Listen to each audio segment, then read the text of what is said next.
The Elves and the Shoemaker was one of my favourite stories when I was growing up, so I was delighted to see that there was a colour Rhapsody cartoon titled The Shoemaker and the Elves, slightly differently. But I was really looking forward to watching this, and I'm so thrilled to say that it's beautifully animated. The story is wonderfully told. The music that goes with it is absolutely gorgeous. I'm so delighted.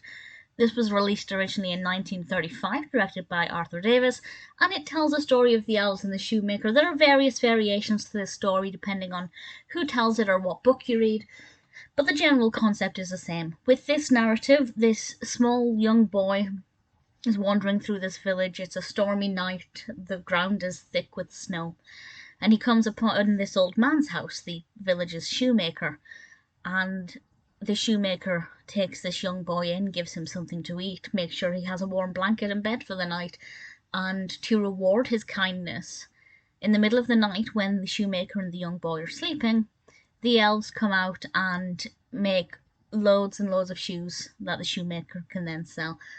And of course, this is absolutely beautiful, and I don't know why, but it always kind of makes me well up a little bit because kindness is paid with kindness.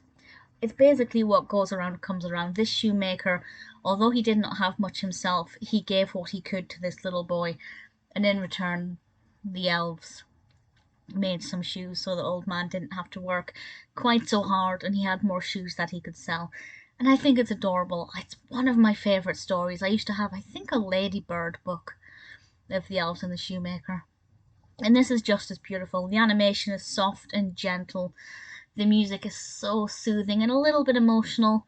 The animation is really gorgeous. The colour choices are very soft and delicate. The elves do have quite rich clothing. The head elf kind of has like a robe and things, and I feel like that was maybe a poor choice. I feel like the elves needed to represent something a bit more humble.